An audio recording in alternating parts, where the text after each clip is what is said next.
Hello dear students, कैसे हो आप सब।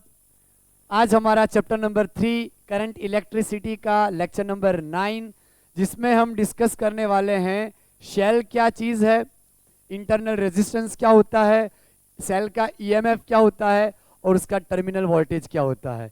तो ये सारी चीज़ें हमें अच्छे से डिफाइन करनी होगी। एक बार आइडिया आ गया तो उनके न्यूमेरिकल भी हमसे सॉल्व हो जाएंगे और फिर हम नेक्स्ट लेक्चर में शेल का सीरीज कनेक्शन और सेल का पैरेलल कनेक्शन और फिर उनका मिक्स कॉम्बिनेशन, ये सारी चीज़ें हम डिस्कस करेंगे।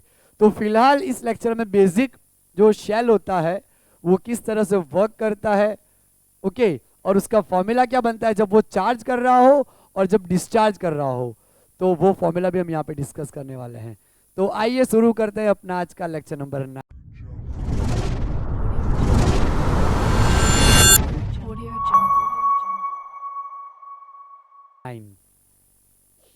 पहले मैं यहाँ पे टाइटल लगा देता हूं, cell EMF, internal resistance and terminal voltage. Terminal voltage, okay. तो सबसे पहले सेल क्या होता है वो हम यहाँ पे डिस्कस करेंगे। आपने केमिस्ट्री में गैल्वेनिक सेल पढ़ा होगा, ओके। उसी तरह से सेल यहाँ पे किस तरह से वर्क करता है, हम यहाँ पे फॉर्मूला बेस ज़्यादा जाएंगे, ये कंसेप्ट को थोड़ा क्लियर करेंगे, है ना। बाकी ऑक्सीडेशन रिडक्शन हम यहाँ पे ज़्यादा डिस्कशन नहीं करेंगे। किस तरह से यहाँ पे इलेक्ट्रॉन पूरा चलता है सर्किट में, उसके ज़रिए हम यहाँ पे शेल, ईएमएफ, इंटरनल रेजिस्टेंस और टर्मिनल वोल्टेज डिस्कस करने वाले हैं। कब टर्मिनल वोल्टेज मिलता है, कब ईएमएफ होता है, ये चीज़ हम डिस्कस करने वाले हैं। तो सपोज में हम यहाँ पे एक वैसल ले लेते हैं। एक हमारा यहाँ वैसल है जिसको एनवलप किया होता है हमने। अब यहाँ पे ये पूरा पार्ट जहाँ पे हम सॉल्यूशन फिल करेंगे इलेक्ट्रोलाइट, ये लाइन थोड़ी मैं इधर बना देता हूं इस तरह से, लाइक दिस। तो ये जो रीजन है वहां पे पूरा हमने इलेक्ट्रोलाइट भरा हुआ है, ये पूरा हमारा इलेक्ट्रोलाइट का रीजन है।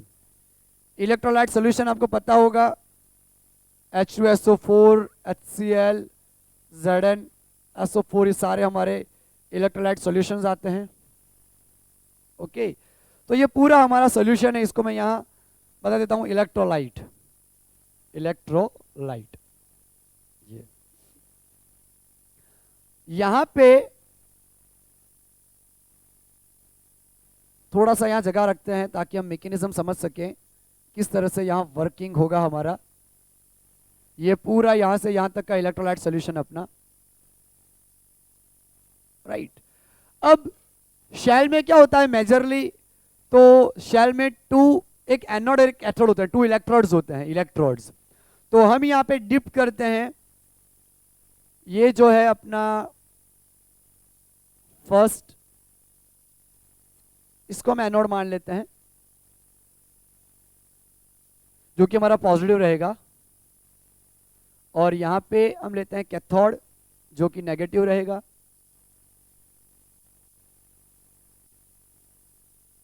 इस तरह से अब ये हमारा चूंकि पॉजिटिव है तो हम उसको P बोल देते हैं, इसको हम बोल देते हैं N, P और N, राइट। हमने दोनों इलेक्ट्रोड को डिप किया हुआ है, पार्शियली डिप किया हुआ है, टोटली नहीं, पार्शियली डिप किया हुआ है, राइट।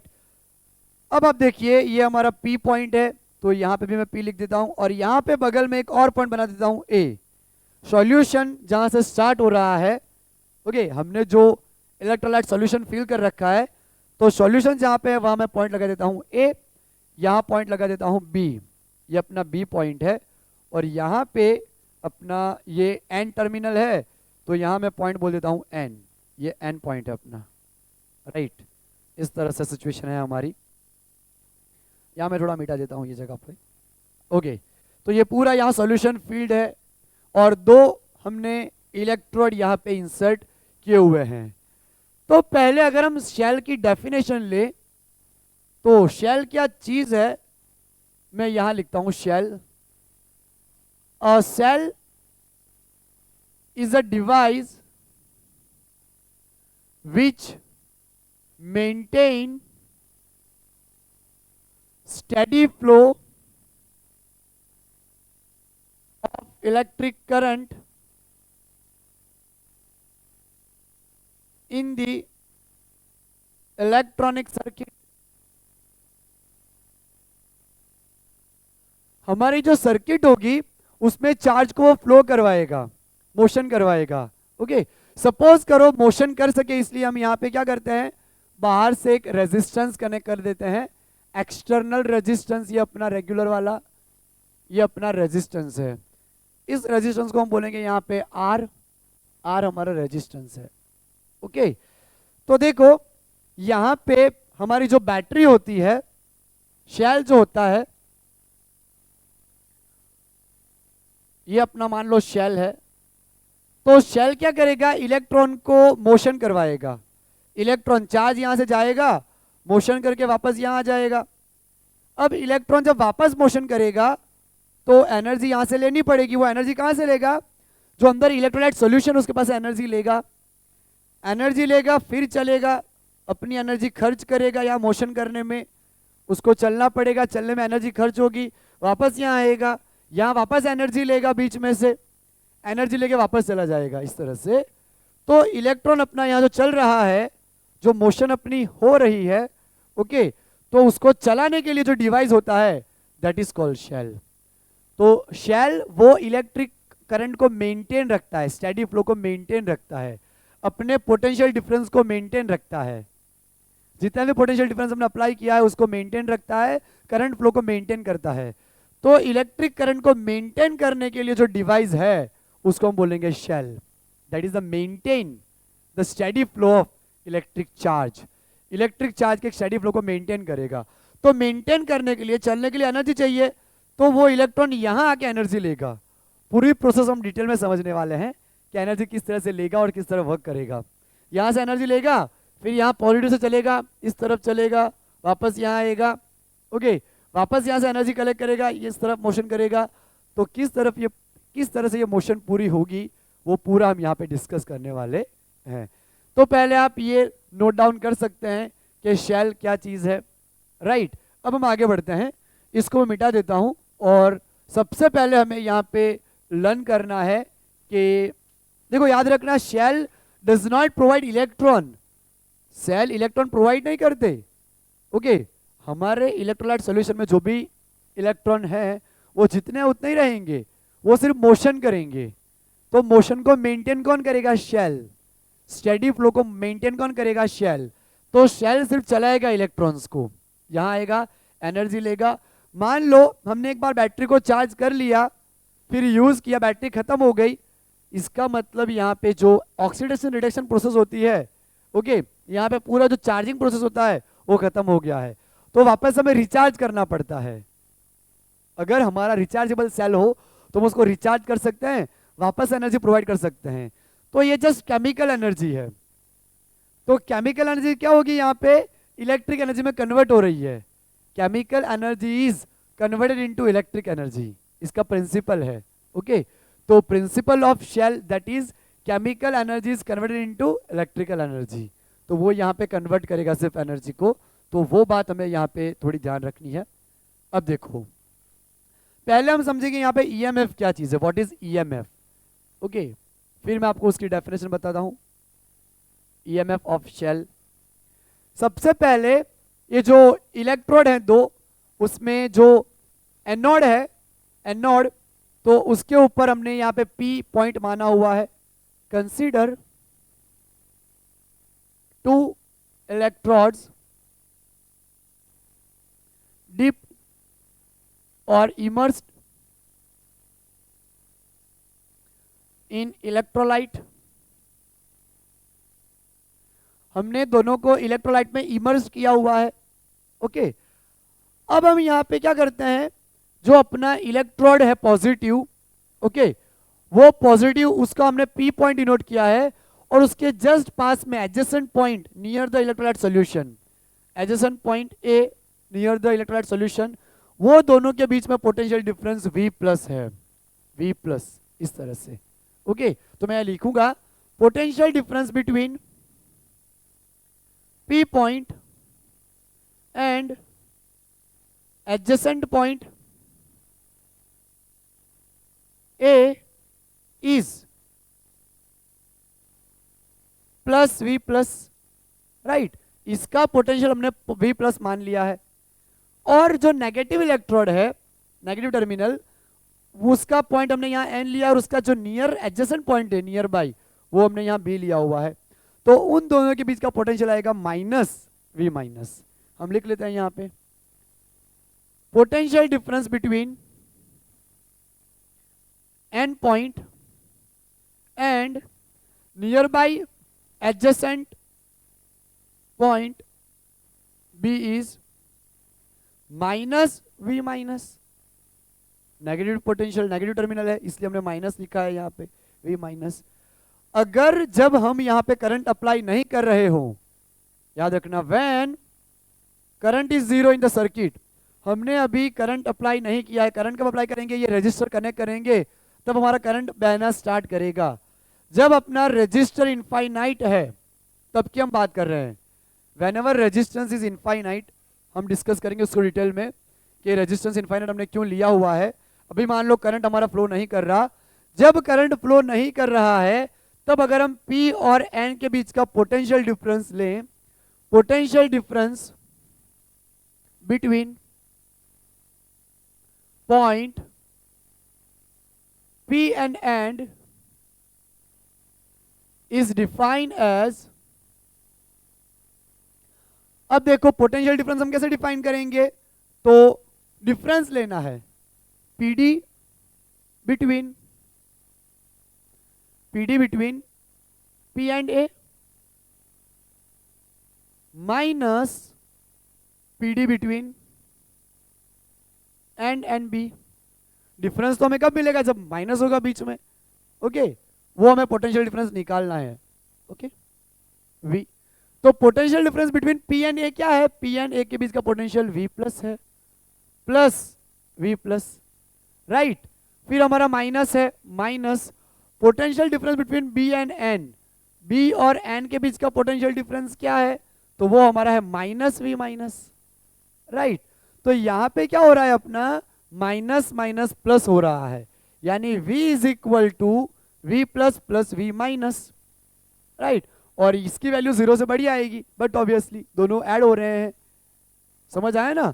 तो दोनों का अपना पोटेंशियल डिफरेंस कितना आया, V plus plus V minus, add हो गए।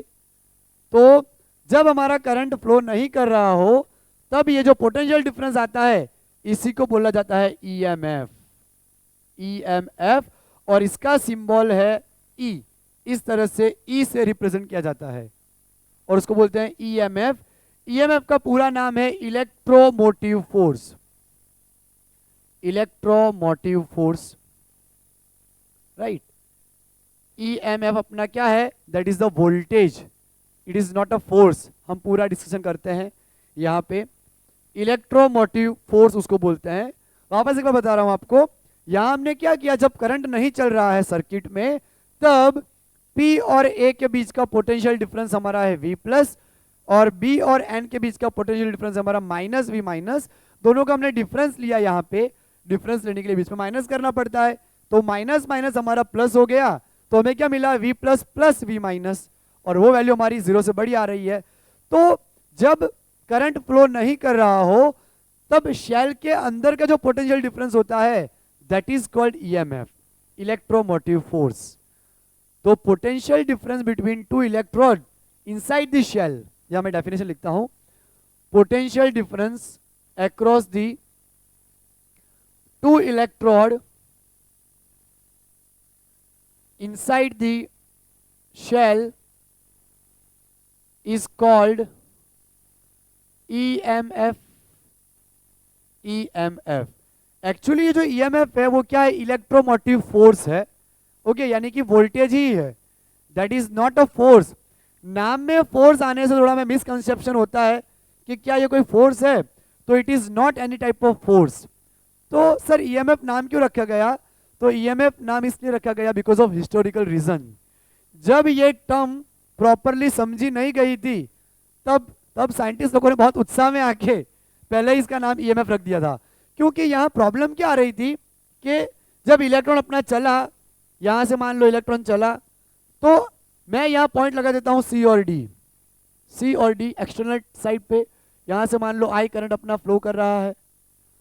इलेक्ट्रॉन जब चलेगा तो बाहर की तरफ वो चला पी से एन, पर जब अंदर आया यहाँ पे तो यहाँ पे नेगेटिव चार्ज रहता है और यहाँ इलेक्ट्रॉन, तो नेगेटिव की तरफ जाएगा कैसे, वो तो रिपेल करते हैं, फिर भी वो इलेक्ट्रॉन यहाँ से यहाँ जाता है।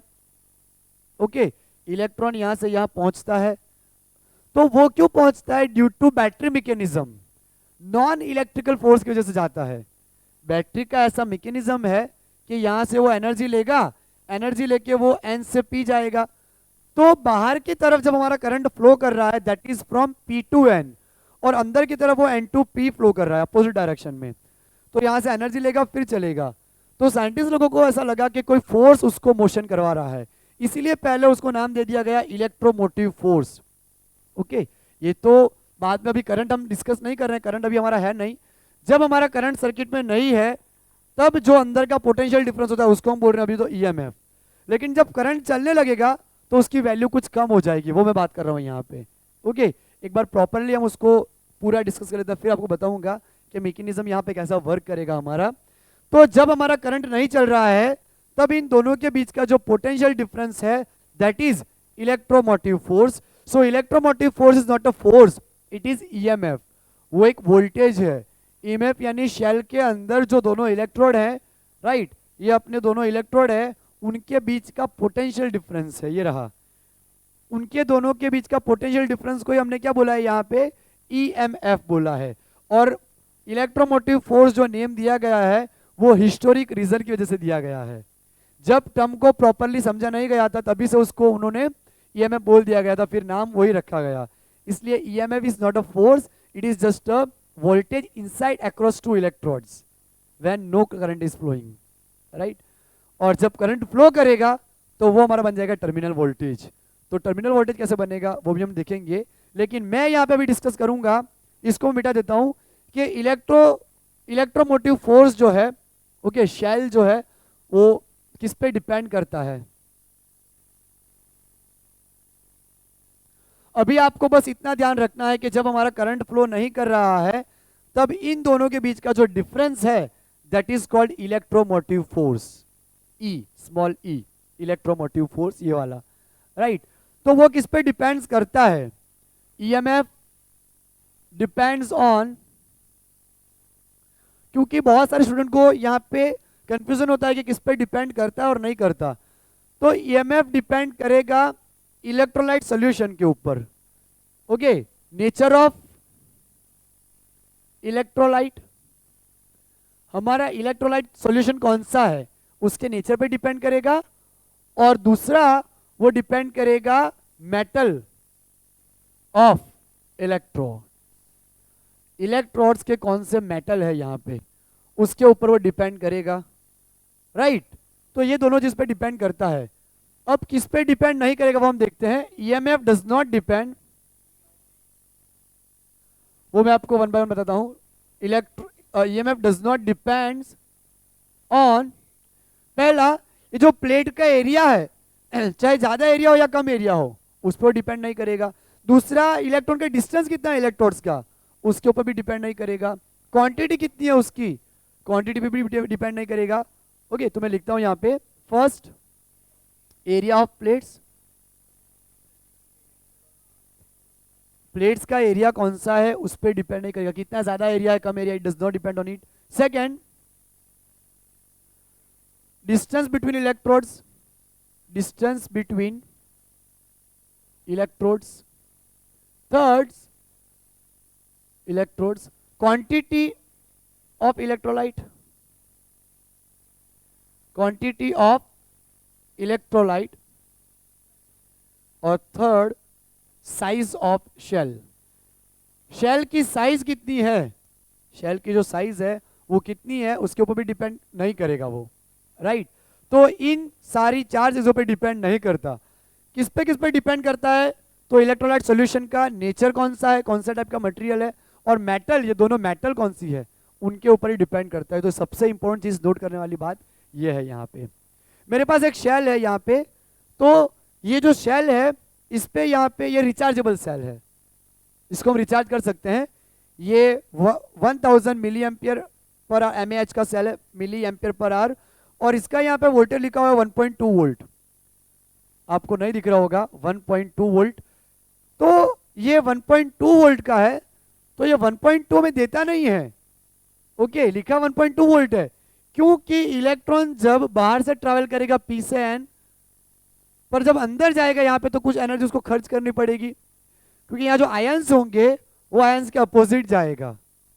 इलेक्ट्रॉन यहाँ पे अपोजिट डायरेक्शन में ट्रैवल कर रहा है, क्योंकि बाहर की तरफ करंट हमारा फ्लो कर रहा है पी से एन, लेकिन इनसाइड द शेल वो ट्रैवल करेगा एन से पी, तो यहाँ पे उसको एनर्जी खर्च करनी पड़ेगी। तो जो एनर्जी खर्च करनी पड़ रही है वो रेजिस्टेंस की वजह से हो रहा है ऐसा। तो इलेक्ट्रोलाइट शेल के अंदर का जो रेजिस्टेंस है that is called internal resistance. तो अब हम यहाँ पे डिस्कस करते हैं कि इंटरनल रेजिस्टेंस क्या है, right.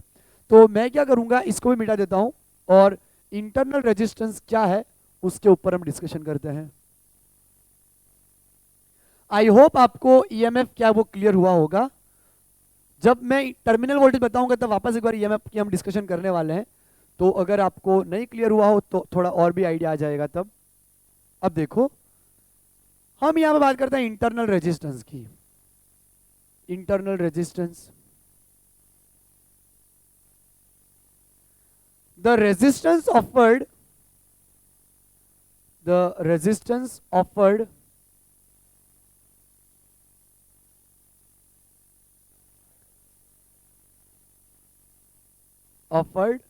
by the electrolyte of the shell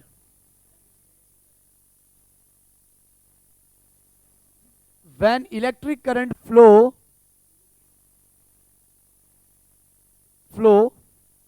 through it inside the shell, it is known as internal resistance। जैसे मैंने आपको बताया कि करंट जब शेल के अंदर चलेगा तो वहां पे इलेक्ट्रोलाइट सॉल्यूशन है, ओके, तो अंदर वो जब चलेगा तो उसको रेजिस्टेंस का सामना करना पड़ेगा, वहां पे बहुत सारे आयंस होंगे, है ना, आयंस होंगे तो वो कोलाइड होता होता जाएगा, राइट, इजीली तो जाएगा नहीं, क्योंकि यहाँ पे भी नेगेटिव है, ये भी नेगेटिव खुद। तो बैटरी के मैकेनिज्म की वजह से वो जो ट्रैवल कर रहा है, एनर्जी ले रहा है, यहाँ से एनर्जी लेके फिर जा रहा है, तो उसको रेजिस्टेंस ऑफर्ड होगा। तो शेल के अंदर जो रेजिस्टेंस ऑफर्ड होता है, जो केमिकल होता है, जो मसाला होता है अंदर का, उसकी वजह से उसको रेजिस्टेंस लगता है। वही जो रेजिस्टेंस है उसको हम बोलेंगे यहाँ पे इंटरनल रेजिस्टेंस। तो कोई भी शेल हो उसका इंटरनल रेजिस्टेंस होता ही है, आइडियली पॉसिबल ही नहीं है कि इंटरनल रेजिस्टेंस ना हो, राइट, इंटरनल रेजिस्टेंस तो उसका होगा ही होगा। तो यहां से मान लो हमने एक रजिस्टर कनेक्ट करा, उसमें से अब करंट फ्लो कर रहा है आई, यहां से करंट गया, तो एक्सटर्नल सर्किट में वो P से N जाएगा, C से D जाएगा, यहाँ P से N जाएगा, जब वो अंदर आएगा इलेक्ट्रॉन तो यहां से एनर्जी लेगा, और जब वो N से P अपोजिट जा रहा है, एक्चुअल अपनी डायरेक्शन ये है, आउटर सर्किट में अपनी करंट की डायरेक्शन ये है, तो अंदर की तरफ वो अपोजिट डायरेक्शन में मोशन कर रहा है। तो अपोजिट डायरेक्शन में जब मोशन करेगा तो यहाँ पे जो पॉजिटिव नेगेटिव आयंस होंगे अलग अलग, तो वो क्या करेंगे, उसको रेजिस्टेंस ऑफर्ड करेंगे। तो वो जो रेजिस्टेंस ऑफर्ड होगा उसी को हम बोलेंगे यहाँ पे इंटरनल रेजिस्टेंस, और उसको हम डिनोट करेंगे स्मॉल r से। आई होप आपको क्लियर हुआ होगा कि इंटरनल रेजिस्टेंस कहाँ होता है, इनसाइड द शेल होता है, वहां पे वो लगता है, ओके। तो इंटरनल रेजिस्टेंस भी बहुत इंपॉर्टेंट चीज है कि वो किन किन चीजों पे डिपेंड करता है और कौन से फैक्टर से वो इंक्रीज होता है या डिक्रीज होता है, वो हम यहाँ पे पढ़ते हैं, राइट। तो मैं यहाँ 1 बाय 1 लिखता हूं, इस डेफिनेशन को मिटा रहा हूं। पहला मैं लिखूंगा डिस्टेंस बिटवीन टू इलेक्ट्रोड, तो डिस्टेंस बिटवीन टू इलेक्ट्रोड अगर हम इंक्रीज करेंगे, distance between two electrode increases. देखो यहां हमने क्या किया, दोनों अगर इलेक्ट्रोड का डिस्टेंस बढ़ा दिया तो इलेक्ट्रॉन जब ट्रैवल करेगा तो उसको ज्यादा रेजिस्टेंस का सामना करना पड़ेगा, क्योंकि दोनों इलेक्ट्रॉन की दूरी जितनी होगी उतना इलेक्ट्रॉन को कोलाइड होते हुए जाना पड़ेगा, तो उसको ज्यादा रेजिस्टेंस लगेगा। तो अगर हम यहाँ पे डिस्टेंस इंक्रीज कर रहे हैं तो बट ऑब्वियसली रेजिस्टेंस भी क्या होगा, इंक्रीज करेगा। तो यहाँ पे अपना जो रजिस्टर है इंटरनल रेजिस्टेंस वो क्या करेगा, इंक्रीज करेगा। ओके, पहला पॉइंट हमने क्या देखा कि दोनों का डिस्टेंस बढ़ाएंगे तो रेजिस्टेंस इंक्रीज होगा, अगर डिस्टेंस कम करेंगे इलेक्ट्रॉन्स का तो वो रेजिस्टेंस कम होगा। सेकेंड पॉइंट, जो एरिया है दोनों प्लेट उसको अगर ज्यादा डिप्ट करेंगे, राइट, उसका एरिया अगर ज्यादा डिप्ट होगा तो ऑक्सीडेशन रिडक्शन की प्रोसेस ज्यादा होगी, तो यहाँ पे रेजिस्टेंस उसको कम लगेगा, राइट। सेकेंड, एरिया डिप्ट इन इलेक्ट्रोलाइट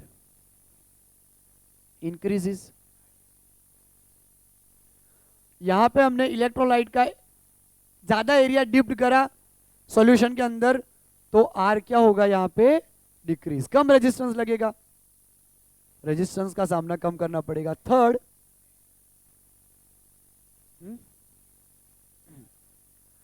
यहां पे हमारा अगर ज्यादा एरिया हम डिप्ट करेंगे, एरिया इंक्रीज करेंगे इनसाइड, तो यहां पे आर अपना डिक्रीज करेगा। थर्ड, अगर हम ज्यादा नंबर ऑफ यहां पे सॉल्यूशन बढ़ाएंगे, कंसंट्रेशन ऑफ इलेक्ट्रोलाइट इंक्रीजेस, तो भी हमारा यहां पे आर इंक्रीज होगा, क्योंकि जितना ज्यादा आप कंसंट्रेशन बढ़ाओगे अंदर की तरफ और ज्यादा रेजिस्टेंस लगेगा उसको जाने में दिक्कत होगी, क्योंकि आयंस बढ़ गए हैं, जितना आयंस बढ़ेगा उतना कोलिजन ज्यादा होगा। और एज वी नो टेम्परेचर पे तो डिपेंड करता ही है, जितना आप टेम्परेचर बढ़ाओगे यहाँ पे क्या होगा, रेजिस्टेंस कम लगेगा, मॉलिक्यूल दूर दूर वाइब्रेशन करेंगे।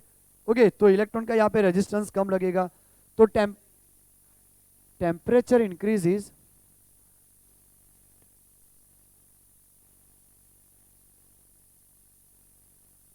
जैसे ही हम टेम्परेचर इंक्रीज करेंगे आर हमारा क्या हो जाएगा, डिक्रीज हो जाएगा।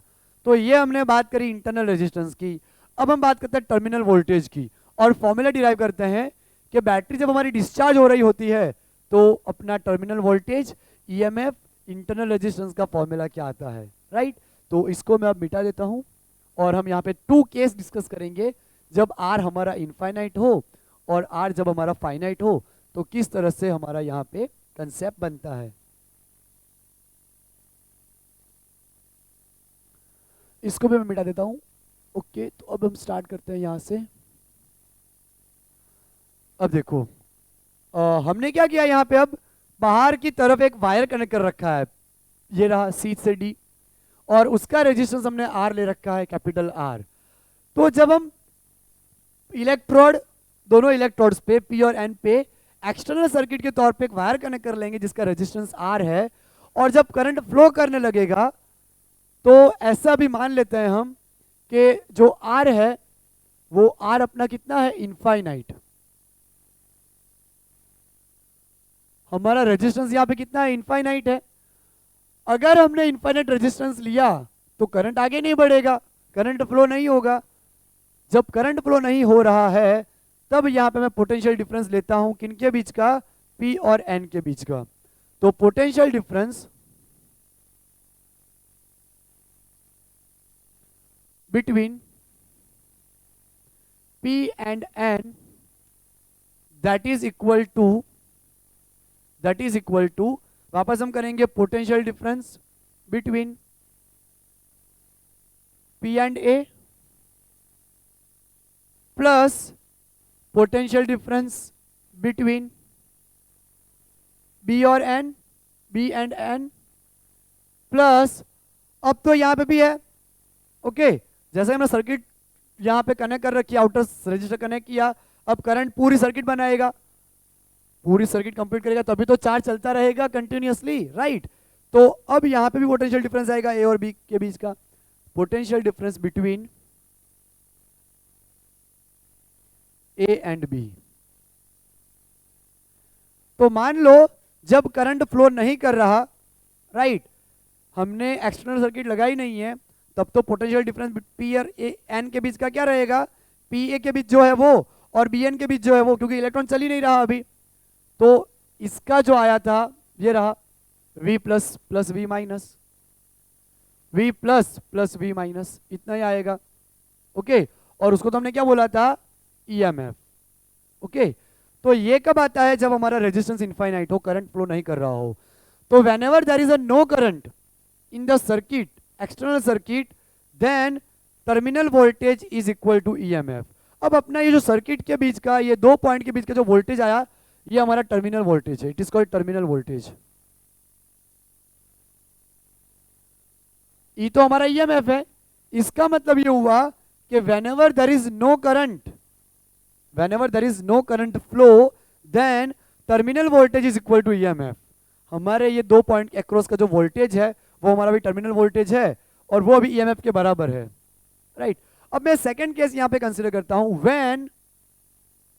when यहीं पे हम लिखते हैं when resistance is finite, when R is finite, हमने कुछ रेजिस्टेंस कनेक्ट कर रखा है, तो अब करंट कुछ ना कुछ फ्लो करेगा, जीरो नहीं होगा, कुछ ना कुछ यहां से करंट फ्लो करेगा P से N, बाहर की तरफ सर्किट में P से N कोई ना कोई करंट फ्लो करेगा।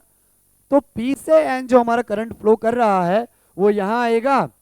अब शुरू होता है हमारा नया गेम, यहां से हमारा करंट P से N आया, N पे आने के बाद हमारा इलेक्ट्रॉन वापस P पे जाएगा। तो आउटसाइड द सर्किट जो हमारा कैपिटल R रेजिस्टेंस कनेक्टेड है, वहां पे करंट फ्लो कर रहा है P से N, लेकिन अंदर की तरफ वो अपोजिट डायरेक्शन में है, N से P है। देखो आप, अंदर की तरफ अपना जो करंट है, इलेक्ट्रॉन है, वो N से P मोशन कर रहे हैं due to battery mechanism, right. वो यहाँ N से P जाएंगे due to non mechanical force, यहाँ से एनर्जी लेंगे और फिर N से P जाएंगे। तो यहाँ पे क्या हो रहा है, potential difference between A and B क्या आएगा वो मैं आपको बताता हूँ। ये अब इसको मिटा देते हैं। अब आप देखो, ये तो अपना है ही, देखो potential difference between P and A, P और A के बीच का पोटेंशियल डिफरेंस हमारा क्या था, V प्लस, B और N ये रहा, उसके बीच का पोटेंशियल डिफरेंस हमारा क्या था, V minus minus V minus, तो माइनस माइनस हमारा प्लस हो गया, ये रहा मैंने रखा हुआ है, माइनस माइनस प्लस हो गया, तो वो हमारा EMF आया था।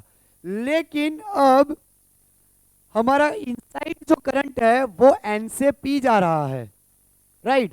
तो उसको मैं यहाँ माइनस, नेगेटिव डायरेक्शन लेनी पड़ेगी, माइनस करना पड़ेगा, क्योंकि हमारा जो रेगुलर फ्लो है चार्ज का, इनसाइड उसके अपोजिट जा रहा है।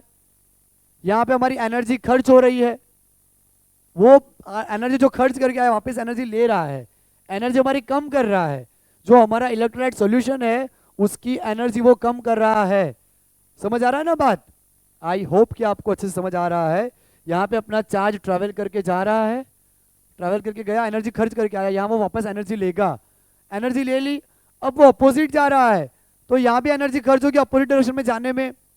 तो अपोजिट डायरेक्शन जाने में जो एनर्जी खर्च हो रही है उसका जो वोल्टेज आ रहा है, इन दोनों के बीच का वोल्टेज क्या आएगा, करंट हमारा जो आई फ्लो कर रहा है वो करंट, और वहां जो रेजिस्टेंस लग रहा है that is internal resistance.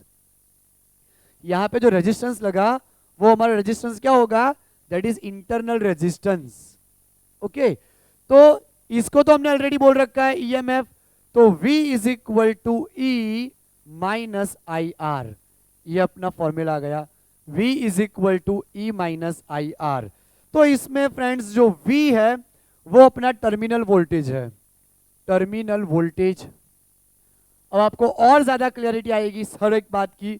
E जो है वो EMF है, I जो है वो करंट है, करंट, और स्मॉल r जो है वो हमारा इंटरनल रेजिस्टेंस है, इंटरनल रेजिस्टेंस। ओके, इसका मतलब जब हमने रेजिस्टेंस इनफाइनाइट लिया था, जब हमारा करंट फ्लो नहीं कर रहा था, तो 0 इंटू आर 0, ओके, तब टर्मिनल वोल्टेज हमारा EMF की बराबर आ रहा था, राइट। लेकिन जैसे ही हमने यहां पे रेजिस्टेंस कनेक्ट करा, फाइनाइट रेजिस्टेंस, और करंट हमारा बहना स्टार्ट हुआ, तब हमारा क्या हुआ कि current inside the cell N से P जा रहा है अपोजिट डायरेक्शन में, इसलिए हमने इसको माइनस लिखा है, माइनस IR। ओके, तो अब हमारा टर्मिनल वोल्टेज कम हो गया, टर्मिनल वोल्टेज की वैल्यू क्या हो गई, कम हो गई। तो जब करंट फ्लो नहीं कर रहा होता तब टर्मिनल वोल्टेज EMF के बराबर आता है, मैक्सिमम आता है।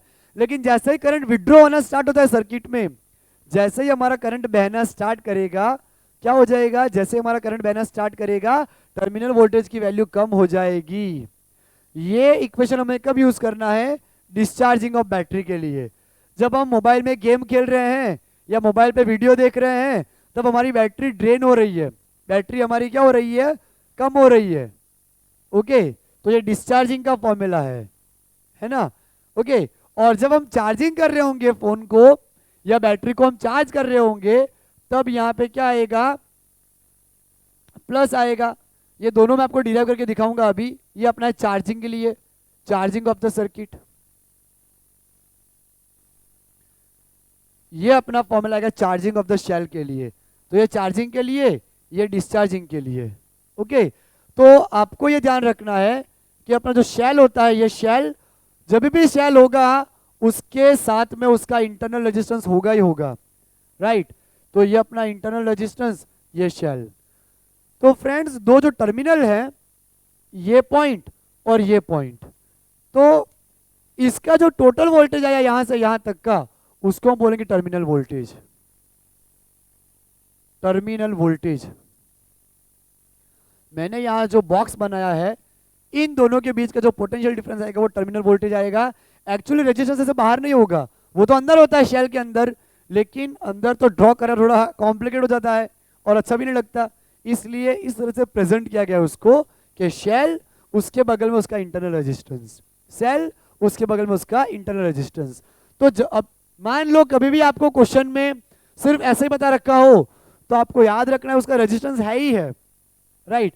वो लोग हमें ड्रॉ करके बताएंगे नहीं हर बार, आपको ध्यान रखना है।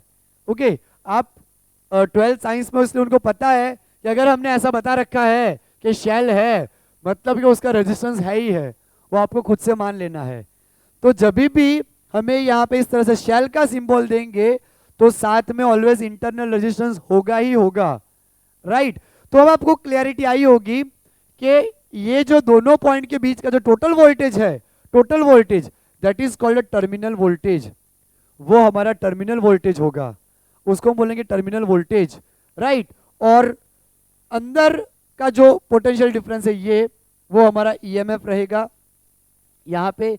लेकिन यहाँ पे क्या है, जो भी हमारा ईएमएफ है पोटेंशियल, उसके अक्रॉस में इलेक्ट्रॉन ट्रैवल कर रहा है, तो कितना करंट ट्रैवल कर रहा है, आई, और कितना रेजिस्टेंस को लग रहा है, वो आर।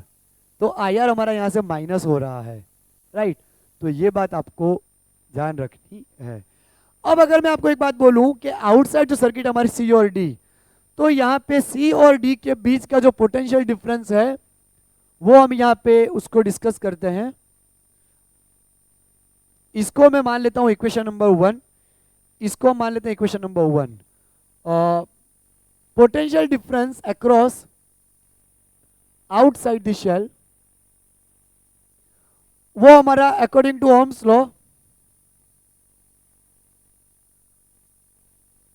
ओम्स लॉ के अकॉर्डिंग वो हमारा क्या जाएगा, V is equal to I R, क्योंकि रेजिस्टेंस वहां पे आर है, राइट। उसको हम बोलते हैं इक्वेशन नंबर 2। दोनों के हम कंपैरिजन करते हैं, कंपेयरिंग इक्वेशन 1 एंड 2, दोनों की कंपैरिजन करेंगे तो यहाँ पे, या मैं क्या करता हूँ 2 की वैल्यू 1 में भी सब्स्टिट्यूट कर सकता हूँ, या कंपैरिजन कर देते हैं I R is equal to E minus I R. Okay, इसको हम इधर ले आएंगे, तो I capital R plus I small R is equal to E, I हमारा निकल जाएगा common, capital R plus small R is equal to E, so E is equal to I upon capital R plus small R. ये हमारा EMF आया। Okay, ई, हमें यहाँ पे ये करंट यहाँ पे आएगा, करंट को सब्जेक्ट बनाया है ना, तो ई हो गया। यहाँ हमने करंट को सब्जेक्ट बनाया है, करंट हमारा चार्जिंग करंट, तो ये रेजिस्टेंस नीचे आ जाएगा। तो करंट का हमारा फॉर्मूला क्या बना, ईएमएफ अपन नेट रेजिस्टेंस, ये अपना फॉर्मूला आ गया, राइट। और व्हेन, मान लो कभी जब भी हमारा इंटरनल रेजिस्टेंस 0 के बराबर होगा, सॉरी इंटरनल रेजिस्टेंस 0 हो नहीं सकता, आर, एक्सटर्नल रेजिस्टेंस निग्लिजिबल होगा, यानी कि 0 के बराबर होगा, तब हमारा सर्किट में फ्लो होने वाला करंट मैक्सिमम होगा। जब भी हमारे पास यहाँ पे कैपिटल R जीरो हम ले लेंगे, तब हमारा जो भी करंट फ्लो करेगा सर्किट में से वो करंट अपना मैक्सिमम करंट होगा। ये बात आपको ध्यान रखनी है। I maximum is equal to E upon R। Capital R अपना क्या हो जाएगा, जीरो। जब हम यहाँ पे कंडीशन लेंगे R जीरो, तब हमारा सर्किट में फ्लो होने वाला करंट मैक्सिमम होगा, that is E by R। तो ये चीज़ आपको थोड़ी क्लियरिटी मिली होगी कि करंट हमारा चार्जिंग करंट होता है I is equal to E by R plus capital R plus small r। अगर हम यहाँ पे मान लेते हैं कि हमने एकदम निक्लिजिबल रेजिस्टेंस वाला वायर कनेक्ट किया है तो E बाई आर हो जाएगा, राइट। अब मैं आपको चार्जिंग डिस्चार्जिंग का एक और कंसेप्ट बताता हूँ, और वो कंसेप्ट बताने के बाद हम एक और न्यूमेरिकल करते हैं।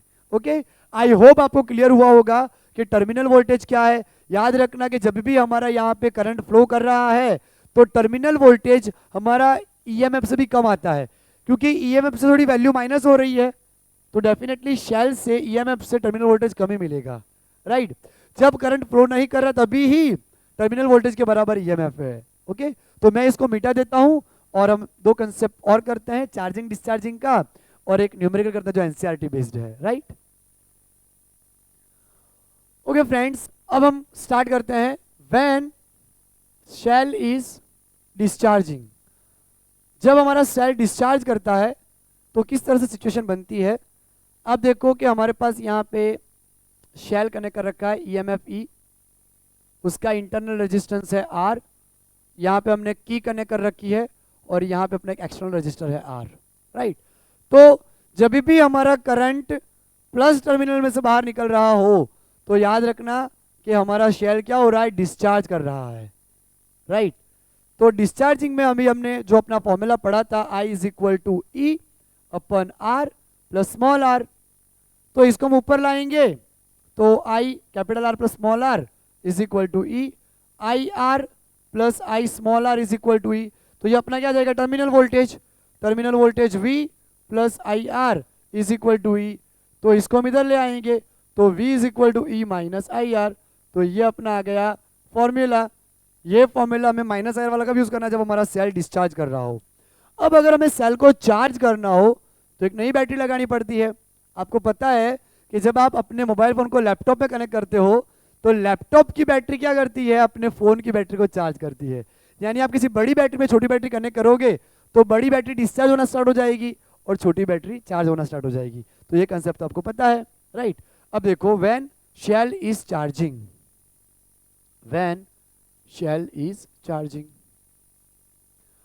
अब हमारा शेल चार्ज कर रहा है तो हमें यहाँ पे रजिस्टर लेने की जरूरत नहीं है। हम वहां पे एक बैटरी कनेक्ट कर लेते हैं, ये V वोल्टेज की बैटरी प्लस माइनस, ये अपना स्विच है, राइट। तो ये आपको याद रखना है कि जब हमारा यहाँ पे जब हमारा शेल चार्ज हो रहा हो तो करंट प्लस टर्मिनल से अंदर एंटर करता है। जब डिस्चार्ज कर रहा हो तो प्लस से बाहर निकलेगा, जब चार्ज हो रहा हो तो प्लस से अंदर जाएगा।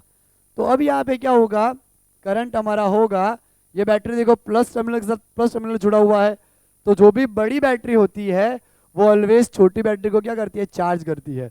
तो इसका तो वोल्टेज कम होगा ना, बट ऑब्वियसली वैसे भी ये प्लस के साथ जब प्लस कनेक्टेड हो तो ये अपोजिंग कंडीशन कहलाती है। अपोजिंग कंडीशन में बैटरी को माइनस किया जाता है, तो V minus E divide by अपना रजिस्टर R, तो ये हो जाएगा I R V minus E. तो यहाँ इसको ले लेंगे तो E plus I R is equal to V। तो यहाँ अपना फॉर्मूला आया E प्लस आई आर, इस तरह से V is equal to E plus I R. तो जब भी चार्जिंग का कंसेप्ट आए तो हमें ये फॉर्मूला यूज करना है, डिस्चार्जिंग का कंसेप्ट आए तो हमें ये वाला फॉर्मूला यूज करना है, राइट। तो अब हम करते हैं एक एनसीईआरटी का क्वेश्चन जो बहुत ही सिंपल है। मैं डेटा लिख लेता हूं और फिर हम सॉल्व कर लेते हैं और फिर हम नए लेक्चर में शेल का सीरीज और पैरेलल कनेक्शन लर्न करेंगे। हमारा एनसीईआरटी का सेकंड क्वेश्चन है जिसके डेटा में यहाँ पे लिख रहा हूं। हमें यहाँ पे बताया गया है ईएमएफ 10 वोल्ट है, I हमारा 0.5 एम्पियर है, R इज इक्वल टू हमारा 3 ओम है जो कि हमारा इंटरनल रेजिस्टेंस है। हमें यहाँ पे फाइंड करना है R और टर्मिनल वोल्टेज V। तो पहले क्या करेंगे हम, अकॉर्डिंग टू फॉर्मूला, ये अपना एक्सरसाइज का क्वेश्चन नंबर 3.2 है। अकॉर्डिंग टू फॉर्मूला, जब भी कुछ बोल नहीं रखा हो तब हमें डिस्चार्जिंग की सर्किट लेने की, याद रखना। ओके, तो ये फॉर्मूला हम यूज करेंगे। तो E by capital R plus small R, right. तो यहाँ पे हमें कैपिटल आर निकालना है तो उसको ऊपर ले लेंगे हम, स्मॉल आर इधर आ जाएगा, E by I minus small R. EMF हमारा है 10 वोल्ट, करंट हमारा है यहाँ पे 0.5 और इंटरनल रेजिस्टेंस अपना 3। तो ये 0.5 यानी 1/2 होता है, 2 ऊपर जाएगा तो 20 माइनस 3 तो कितना आ जाएगा 17 ओम, राइट। अब हमें यहाँ पता करना टर्मिनल वोल्टेज, तो टर्मिनल वोल्टेज हमारा क्या आएगा, V is equal to I R, right. तो I क्या है यहाँ पे अपना, I अपना आया 0.5 और R क्या आया अपना यहाँ पे 17 बाई 2 8.5 वोल्ट। तो ये अपना टर्मिनल वोल्टेज आ गया। इस तरीके से हम क्वेश्चंस को सॉल्व कर सकते हैं। तो और भी बहुत सारे क्वेश्चन हैं। ओके, आप प्रैक्टिस करिए और कुछ भी डाउट आए तो नीचे कमेंट में बताइए क्या डाउट आपको आ रहा है, क्या दिक्कत आ रही है, तो हम बताएंगे उसको आपका सॉल्यूशन उसका, राइट। तो आप लेक्चर नोट नीचे के जो लिंक दी गई है उससे एक्सेस कर सकते हैं। और नेक्स्ट लेक्चर में हम करेंगे अपना शेल का ही सीरीज और पैरेलल कॉम्बिनेशन। तो मिलते हैं नेक्स्ट लेक्चर में। Bye everyone, take care.